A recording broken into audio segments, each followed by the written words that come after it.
Shalom dan selamat berjumpa kembali melalui renungan harian Rabu 25 November 2020. Bacaan kita hari ini Wahyu pasal 21 ayat 9 sampai 21. Sebelum kita membaca bagian firman Tuhan, marilah kita mohon bimbingan Roh Kudus. Kita berdoa. Ya Roh Kudus, terangi hati dan pikiran kami untuk memahami firman-Mu saat ini, agar kami sungguh-sungguh dilayakkan dan dimampukan melakukan kebenaran firman-Mu. Tuhan, berbicaralah kepada kami. Kami anak-anak-Mu telah sedia mendengar. Di dalam Yesus Kristus, Tuhan dan Juru Selamat penebus kami berdoa. Amin. Wahyu pasal 21 ayat 9 sampai 21. Yerusalem yang baru. Maka datanglah seorang dari ketujuh malaikat yang memegang ketujuh cawan, yang penuh dengan ketujuh malapetaka terakhir itu. Lalu ia berkata kepadaku, katanya, marilah ke sini, aku akan menunjukkan kepadamu pengantin perempuan mempelai anak domba. Lalu di dalam roh ia membawa aku ke atas sebuah gunung yang besar lagi tinggi, dan ia menunjukkan kepadaku kota yang kudus itu, Yerusalem, turun dari sorga dari Allah. Kota itu penuh dengan kemuliaan Allah, dan cahayanya sama seperti permata yang paling indah, bagaikan permata yaspis, jernih seperti kristal. Dan temboknya besar lagi tinggi, dan pintu gerbangnya 12 buah. Dan di atas pintu-pintu gerbang itu ada 12 malaikat, dan di atasnya tertulis nama ke-12 suku Israel. Di sebelah timur terdapat 3 pintu gerbang, dan di sebelah utara 3 pintu gerbang, dan di sebelah selatan 3 pintu gerbang, dan di sebelah barat 3 pintu gerbang. Dan tembok kota itu mempunyai 12 batu dasar, dan di atasnya tertulis ke-12 nama ke-12 rasul anak domba itu. Dan ia yang berkata-kata dengan aku mempunyai suatu tongkat pengukur dari emas untuk mengukur kota itu serta pintu-pintu gerbangnya dan temboknya.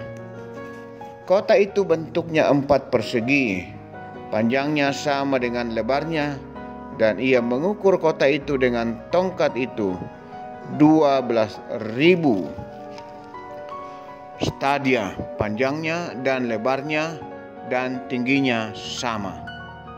Lalu ia mengukur temboknya 144 hasta menurut ukuran manusia, yang adalah juga ukuran malaikat.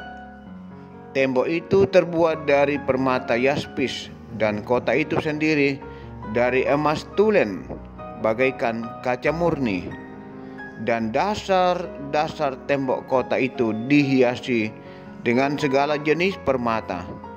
Dasar yang pertama batu yaspis, dasar yang kedua batu nilam, dasar yang ketiga batu mirah, dasar yang keempat batu samrud, dasar yang kelima batu unam, dasar yang keenam batu sardis, dasar yang ketujuh batu ratna cempaka, yang kedelapan batu beril, yang kesembilan batu krisolit, yang ke-10 batu krisopras, yang ke-11 batu laswardi, dan yang ke-12 batu kecubung. Dan ke-12 pintu gerbang itu adalah 12 mutiara. Setiap pintu gerbang terdiri dari 1 mutiara, dan jalan-jalan kota itu dari emas murni bagaikan kaca bening. Yerusalem baru. tema kita hari ini. Saudara-saudara, seorang anak sekolah minggu pulang dari perayaan Natal di gerejanya. Lalu ia berkata kepada ibunya dalam bahasa Toraja, "Oindo, umbaku tu bayu baru mi benna, mintu solaku den nasang bayu barunna." Artinya, "Mama, mana baju baru yang dibelikan saya? Semua temanku punya baju yang baru."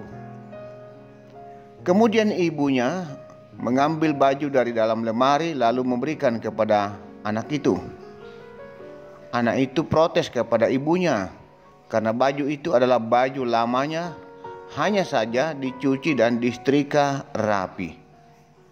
Ibu itu berkata dalam bahasa Toraja, "Yatu bayu tae na dialli mana tu disanga baru apa ya duka kemangkai disassa sia diseroi disanga duka mo baru to." Artinya, baju baru itu tidak selamanya karena baru dibeli lalu dikatakan baru, tetapi baju lama yang sudah dicuci atau dibersihkan itu juga namanya baru. Kata baru ini juga muncul dalam perikop bacaan kita hari ini. Rasul Yohanes melihat penglihatan tentang Yerusalem yang baru.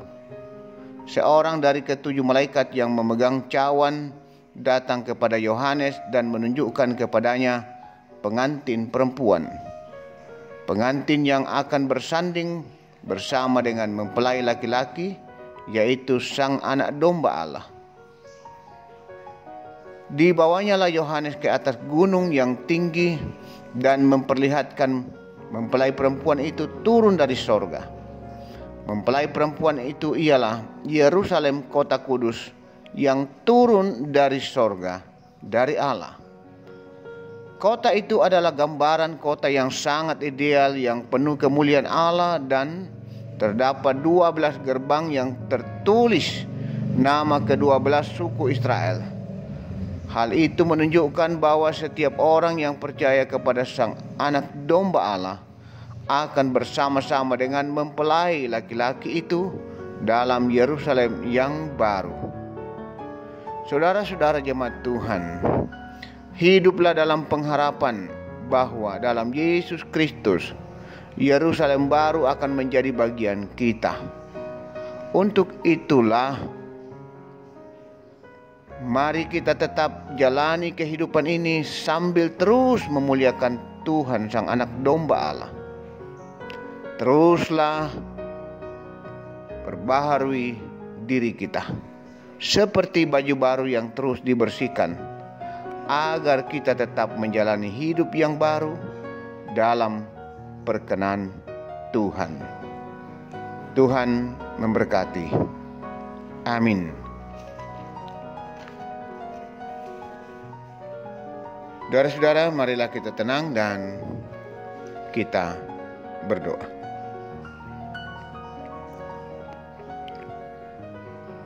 Firman-Mu menuntun kami hari ini, bagaimana kami hidup terus memperbaharui diri dan kehidupan kami, agar kami terus berusaha membersihkan diri kami dari segala kenajisan dosa, supaya kami layak di hadapan Tuhan. Ya Allah Bapa Sorgawi, biarlah Roh Kudus menolong kami memahami dengan baik dan benar firman-Mu untuk kami hayati dan kami lakukan. Berkati kami, semua umat-Mu yang boleh menikmati firman-Mu hari ini. Kami terus membawa persekutuan kami, jemaat Tuhan di Jemaat Rama. Teruslah menuntun, membimbing dan memberkati jemaat-Mu, agar jemaat-Mu terus hidup setia dan taat kepada Tuhan. Terus memperbaharui kehidupan ini, agar hidup terus layak di hadapan Tuhan. Kami menyadari kami hanyalah manusia yang rapuh, manusia yang seringkali begitu jatuh dalam dosa, karena kami tidak mampu melawan berbagai godaan dan tantangan. Biarlah Roh Kudus terus menolong kami, menuntun kami, agar kami terus berpegang teguh di dalam kebenaran firman-Mu. Ya Bapa Surgawi, berkati persekutuan jemaat Tuhan di Jemaat Rahmah. Berkati pelayanan-pelayanan di tengah-tengah jemaat. Pelayanan-pelayanan yang sudah boleh berlangsung, termasuk ibadah di gereja. Biarlah semuanya berjalan dengan baik. Jemaat tetap dalam keadaan aman, nyaman. Tuhan tetap melindungi segenap umat-Mu. Ya Tuhan, berkati juga pembangunan ruang serbaguna dan ruang sekolah minggu yang terus berlangsung.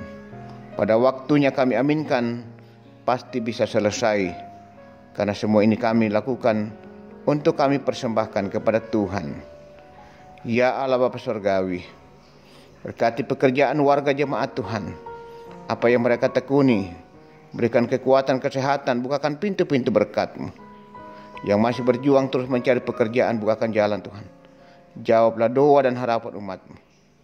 Segala bentuk pergumulan yang mereka hadapi, kami mohonkan Tuhan topang segenap umat yang bergumul karena masalah ekonomi, bergumul karena masalah rumah tangga. Tuhan tolong senantiasa. Ya Tuhan Bapa Surgawi, kami juga terus berdoa untuk saudara-saudara kami, jemaat-Mu yang mencari pasangan hidup. Tuhanlah yang menuntun, dan Tuhan akan menunjukkan yang terbaik. Sehingga karena perkara ini mereka tetap setia hanya kepada Yesus Kristus. Kami terus berdoa untuk orang tua kami, topang mereka, kuatkan orang tua kami, para lansia. Demikian bagi saudara-saudara kami yang menghadapi beban pergumulan sakit penyakit. Tuhan, Engkaulah kekuatan dan harapan umat. Lawat mereka Tuhan, jamah mereka, pulihkan dan sembuhkan. Ya Tuhan, tolong kekasih-kekasih kami, jemaat Tuhan, Diaken Nyonya Cehadengen, Nenek Bokok, Nyonya Matius Ruru, Nyonya M. Laklang, Nyonya Yeti Yudis Yusuf, Suwanda Tiranda Biringkanai, Ibu Francisca Boli, Bapak Albertus Pongmasak, Bapak Yunus Mukdin, Bapak TR Andi Lola, Bapak Yusuf Berante, Bapak Oni Lakbur Lawal, anak kekasih Fernando Tangdiala, Bapak Yes Salulinggi, Oma Keti, Nyonya Margareta Kobong, Bapak Karel Paranoan, Nyonya Ludia Kandola, Bapak Yusuf Dengen, Nyonya YS Banne, Saudara Naftali Minna, Ibu Anna Rampo, Nyonya Hermin Bongga, Nyonya Yohana Bura, Bapak Daniel Lupang, Bapak Agus Mangi, Nyonya Damaris Siri, Bapak Sugeng Prihatno, Nyonya Marta Bangalino, Nyonya M. Baharudin Dendang, Bapak Yakob Buang, Bapak Penatua Yohanes Sipi, dan Nyonya Peter Tena. Tuhan, topang mereka, jamah mereka, kuatkan selalu Tuhan. Engkaulah kekuatan dan harapan umat-Mu. Kepadamu mereka sandarkan bawa beban pergumulan mereka. Ya Bapa Surgawi, demikian juga jemaat yang berduka, kekasih kami, Ibu Pararungan, atas meninggalnya orang tua kekasih Bapak LR Pararungan almarhum. Tuhan, Engkau kekuatan penghiburan sejati. Kuatkanlah Ibu Pararungan bersama anak cucu dan semua keluarga. Demikian juga Bapak Daniel Rate atas meninggalnya saudara kekasih mereka, Bapak Antonius Rate. Tuhan, kuatkan dan hiburkan segenap keluarga. Ya Allah Bapa Surgawi, seluruh hidup dan kehidupan kami bawa dalam tuntunan, pimpinan dan penyertaan-Mu. Pelihara dan berkati kami Tuhan, tuntun kami. Kami juga terus mendoakan pemerintah bangsa dan negara kami, dari pusat sampai ke pelosok, mulai dari Presiden Jokowi sampai aparat yang paling di bawah. Tuhan, tetap mampukan mereka untuk memikirkan dan memimpin bangsa ini, agar kami tetap hidup dalam keadaan yang aman dan nyaman, bahkan sejahtera. Mampukan pemerintah dalam memulihkan kondisi ekonomi saat ini, juga dalam upaya terus memutus mata rantai penyebaran virus corona. Biarlah pada waktunya sungguh-sungguh dipulihkan, dapat diatasi. Ya Bapa Surgawi, juga dalam rangka pemilihan wali kota dan wakil wali kota Makassar, kami adalah bagian dari masyarakat Makassar. Tuhan bimbing kami, beri kami hikmat dan petunjuk, agar pada waktunya kami dapat memilih orang yang berkenan di hadapan Tuhan, orang yang takut akan Tuhan, dan yang dapat memikirkan kepentingan, kesejahteraan seluruh lapisan masyarakat. Ya Tuhan, ini kami, ampuni dosa dan salah kami Tuhan. Kami berdoa, kami bersyukur dan berserah di dalam tuntunan, pimpinan, dan penyertaan Tuhan Yesus Kristus, Tuhan dan Juru Selamat kami. Amin. Demikian renungan kita pada hari ini. Selamat beraktivitas. Tuhan menyertai dan memberkati selalu.